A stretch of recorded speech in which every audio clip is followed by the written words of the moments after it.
Ajay Bagga is now joining us this afternoon. Ajay, good afternoon. Thank you so much for taking out time for us. When we spoke to you about the 2016 outlook, you said that one risk there is definitely China.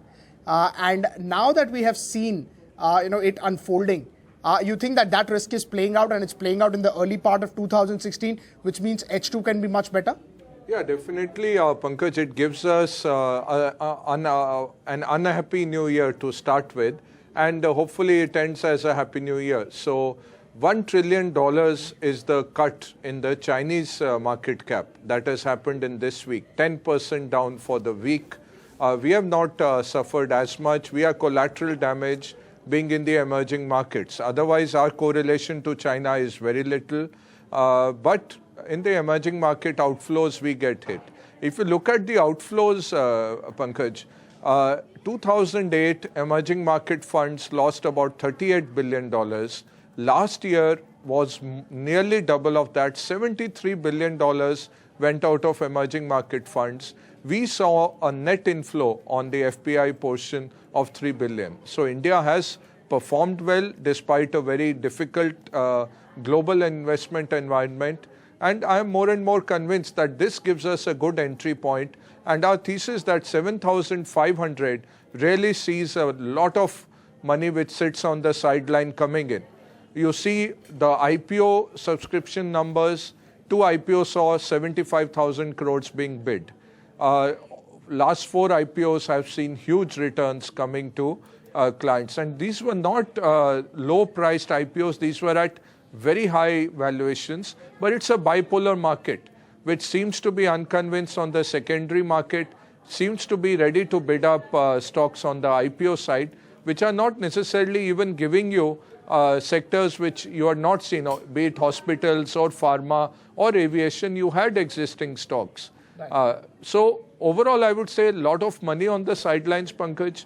Domestic money is waiting on the sidelines, and it seems to move in around the 7,500 levels, as we have seen over the last 2 days.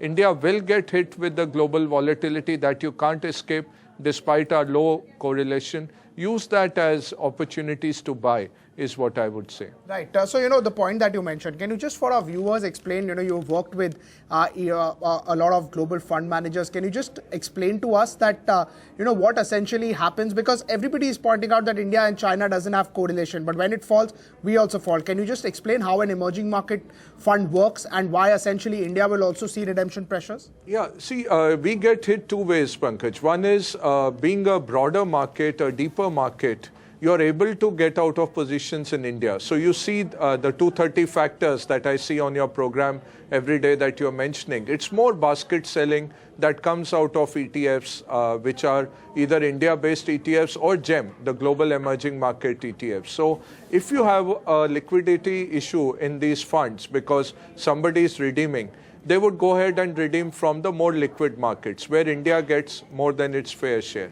Second is emerging market contagion. So whenever there is talk of, say, China going down, India gets clubbed as well. So it's basically more, you're saying they together look at emerging markets. They look at emerging markets as a basket, and it could be most of that money is global emerging market funds. So which could have China exposure as the main exposure. And third is, say, China has shut down, since July 8th, it has shut down the large corporates from selling its holding or large shareholders from selling. Now, that was a big factor in this week's sell-off along with the currency because January 8th, those stocks came on the market. That is, Pankaj, about $185 billion of stocks, which people have all of a sudden found illiquid. They are not able to sell. And last night, the Chinese regulator came out with a revised ruling that you have to give a 15 working day notice and you can sell 1% every 3 months. So again, that creates some amount of illiquidity, some amount of opaqueness for the Chinese market. And then if you have a sell-off, India also suffers. Right. Can you also just, tell us that how essentially emerging markets would do? Because last 3-4 years, emerging markets share in any developed fund has come down from 14% to 9%. Emerging markets have been in a bear phase, except India, of course, for reasons of its own. But do you think that that will change overall? Developed markets would start seeing sell-off and emerging markets would start seeing a lot of fund flows? I would say it will be 50-50. So some of the emerging markets will see inflows, but there is a lot of pain. You would be surprised, Pankaj, which were the top two performing relatively big markets last year. You would have said maybe Japan, maybe Shanghai. Right. Surprisingly, the top market was Argentina at 40% up, the 25% up, and the second top market was Russia with being at 40% up. And Russia, nobody wanted to touch at the start of 2000. At the start, and with the ruble depreciation, you would have thought people would stay away. But both Russian bonds as well as the equities, despite the sanctions, you saw a lot of interest and you saw solid returns coming in. Economy is not doing well, change of government in Argentina, and it goes and delivers 25%. So I would say that there is very little correlation with the economy in the short term, especially Chinese economy. You look at Japan going down because China is, the Chinese economy or PMI is suffering. But Japan is an intermediate exporter into China, which then finishes the goods and exports out. Most of the trade is that. That was what was missed out by the market. The Chinese economy is an export market. It's not a consumption economy. So if the Chinese factory number is lower, it is not that big an impact on the stock market. But we saw the stock market, it started with that, and then it took on a currency overtone. Today they came with a relatively mild hold on the currency, and you're seeing markets going up. So they addressed the three issues. One is they came out and removed the circuit breaker, which was ill-conceived. Second, they said the large shareholders, we are giving a limited window. So 185 billion of selling will not come on the market. Just to put it in perspective, daily volumes in China are $150 billion. So that's a big number. It's a big number. Right.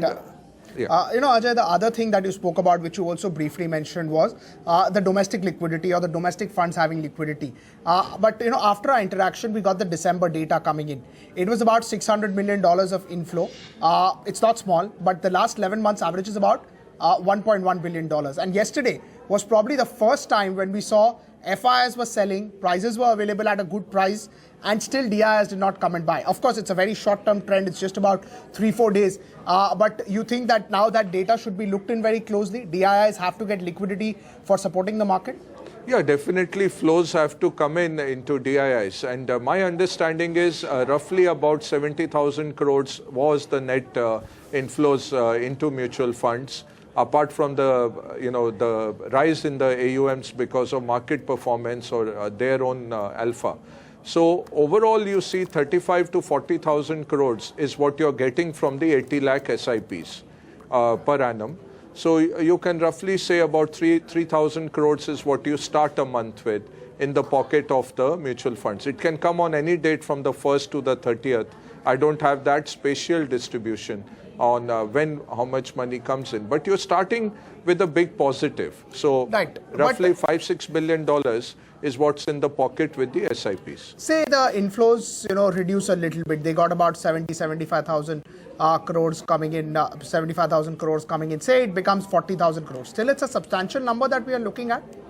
It's not big enough because if you have selling from FIIs, you have to absorb that. And LIC used to be the big daddy. LIC would come in and absorb, but a lot of the LIC money has been going into pseudo disinvestments. You look at the IOC offer for sale, most of it went to LIC.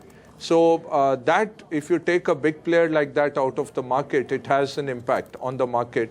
But overall, Pankaj, just two figures like I was telling last time. See the tax-free bonds, IREDA opened today.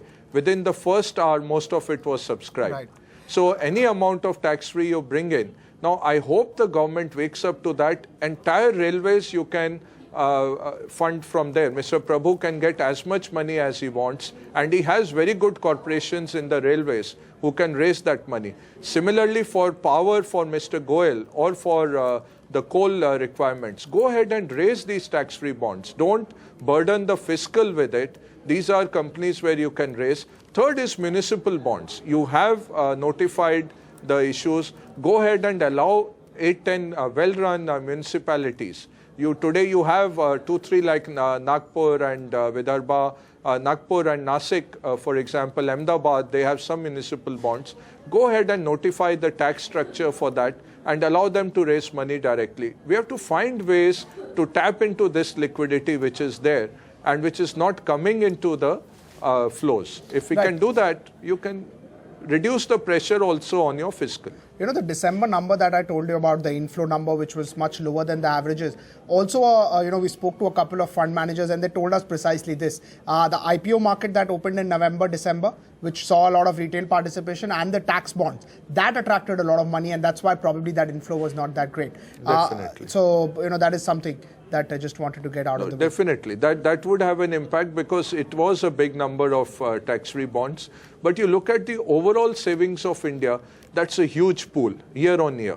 So if you are saving, even in the reduced sense, about 18% of GDP, you're talking of large numbers on a $2 trillion economy. So for you to raise money and, tax-free, the way oversubscription is going, obviously there is a lot more liquidity, a lot more appetite that is available. So why limit to 40,000 crores? Go ahead and raise 200,000 crores, fund your railways, fund your power, fund your roads totally by this. So remove the fiscal pressure also from Mr. Jaitley. I would strongly urge that. Ajay, we spoke about, what happens to flows, how global, things would work. Do you think earnings would be the key driver this time? This time, starting the year, expectations are very, very low when you talk about earnings. You think that's where the additional delta can come in from? Maybe not this quarter or next quarter, but towards the second half? Yeah, that seems to be a consensus, Pankaj, that second half should be better. This quarter, you're talking of 2 to 4% kind of earnings growth across sectors. So overall, it's a muted expectation, which is good. So markets are kind of factoring in the disappointment already, which is good for the markets. Then you don't have outlandish expectations. Capex cycle, again, I don't know. I was expecting by second half of this year, but now the way things are slowing down, and especially with the Chinese, a big giant in trouble, I don't know how soon you will get capex, because you could see a lot of dumping across sectors, from tire makers to commodity base metals to consumer goods. Anything and everything comes under threat from China. Right. Let's talk about where to hide in such an environment. Pharma is expensive, consumer is expensive, but do you still think that in a volatile markets, they would be the hiding place? Because you cannot be totally out of the market. No, I would say it's a good market to participate in, especially since it's given negative returns for nearly 10 months now. From the March high to now, you're off about 14-15%. So it's a good market to get in. I would again say private sector banks, consumer-oriented, they're going to be the outperformers. Right. Again, Ajay, just let's focus on that. In the last 4 months, one difference that has come in is the consumer-oriented bank and the corporate-oriented bank. So names like Axis, names like ICICI also had started to go up, also had started to see valuation. But after this correction, there is a significant difference between the consumer-oriented private banks and the corporate-oriented private banks. So do you think that differentiation will maintain? It will maintain till you have the NPAs still coming in. And, overall, Pankaj, the issue is, over the last 3 years, you have the CDR cases, restructured loans. Nearly 40% of those are flowing through to NPAs.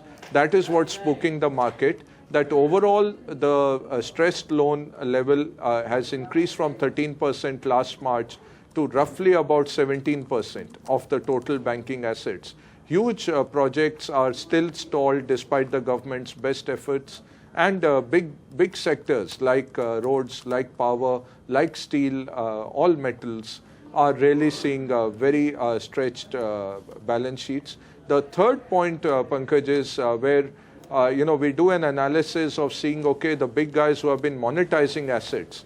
The disappointment is, even after monetizing assets, their total debt burden has gone up, because they were meeting the interest payouts out of monetizing assets, and still they had to take on more loans to service the interest. So there are quite a few groups which have actually increased their total debt level despite monetizing assets. So that is what's spooking the market as far as the corporate lenders go, which is largely the PSU banks and some of the private lenders. So, right. Just a word on Kotak Bank. I know you don't speak stock specific, so maybe not talking about the direction. But do you think the valuation that Kotak is trading at versus some of the other corporate banks is very, very high because of the asset quality, because of the way they have shown asset quality and growth in their loans?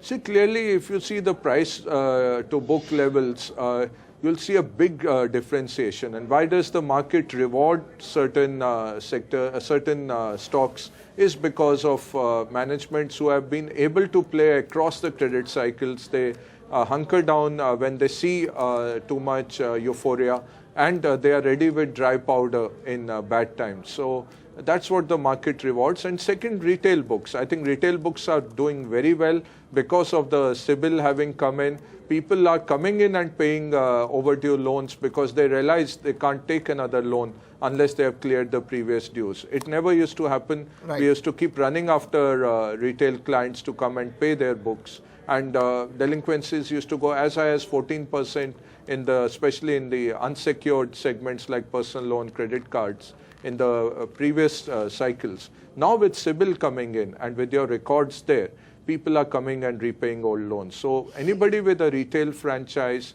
is getting rewarded. Anybody with a good credit cost is getting rewarded. Housing finance looks a very sweet spot.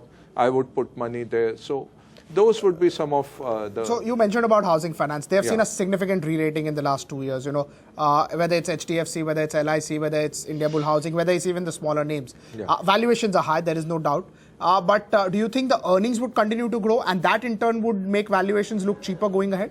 Yes, that's what the market is figuring out. And you see the price to books anything from 3.5 to even 5.5 for the top end names. And because you are seeing CAGRs of 20% in plus in earnings growth with very tight NPS, so credit costs are low and extremely good managements. So, those are pretty much, and there are some NBFCs in the consumer space. I would bet on them. So one is the financials. Second, we were doing a note on what sectors do you get into if there is a big China issue, which already came in, unfortunately. I would say IT pharma helps you to hide, and there is competitive devaluation of currencies that's on.